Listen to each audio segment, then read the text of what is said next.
দর্শক, ইতোমধ্যেই জাতীয় সংসদে অর্থমন্ত্রী বাজেট পেশ করছেন। আমরা সরাসরি চলে যাচ্ছি সেখানে। দীর্ঘ দেড় শতকের ফ্যাসিবাদ বিরোধী লড়াইয়ের ধারাবাহিকতায় 2024 এই ছাত্র জনতার রক্তক্ষয়ী গণ অভ্যুত্থানের মধ্য দিয়ে বাংলাদেশ আবার নতুন করে গণতন্ত্রের পথে যাত্রা শুরু করেছে। এই যাত্রা পেরিয়ে 2026 সালের 12 ফেব্রুয়ারি একটি অবাধ, সুষ্ঠু ও শান্তিপূর্ণ জাতীয় নির্বাচনে দুই তৃতীয়াংশ সংখ্যাগরিষ্ঠতা নিয়ে বিএনপির নেতৃত্বে সরকার গঠিত হয়েছে।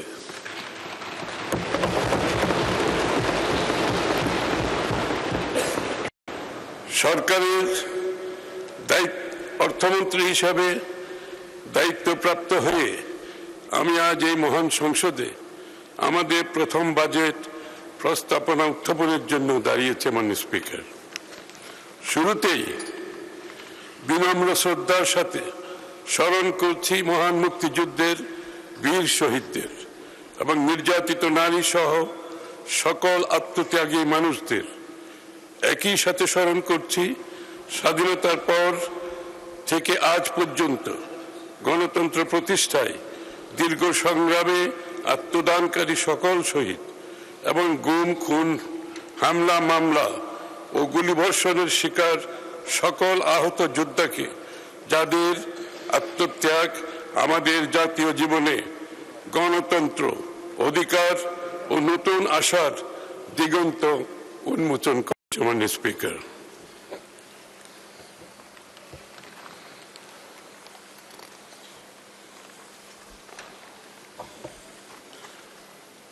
দেশ ও জনগণের প্রতিটি ক্রান্তি লগ্নে শহীদ প্রেসিডেন্ট জিয়াউর রহমান এবং পরবর্তীতে দেশনেত্রী বেগম খালেদা জিয়ার নেতৃত্বে বিএনপি বরাবরই জনগণের আশা আকাঙ্ক্ষার পক্ষে অবস্থান নিয়েছে এবং দেশকে এগিয়ে নিয়েছে।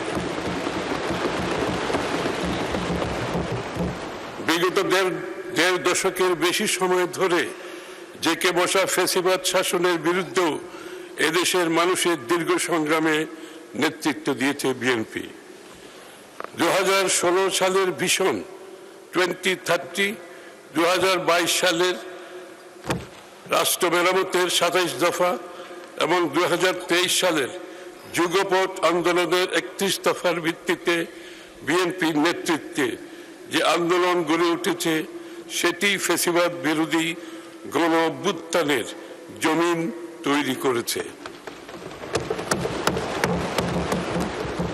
এই জমিনের উপর দাঁড়িয়েই সংগঠিত হয়েছে 2024-এর ঐতিহাসিক ছাত্র জনতার গণ অভ্যুত্থান।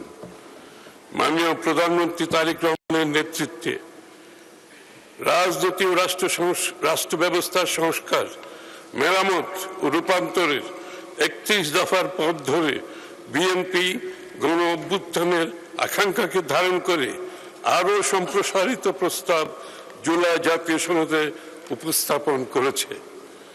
আমরা যে জুলাই জাতীয় সনদ স্বাক্ষর করেছি, সেটা অক্ষরে অক্ষরে বাস্তবায়ন করার ঘোষণাও ইতিমধ্যে তিনি জাতির সামনে দিয়েছেন।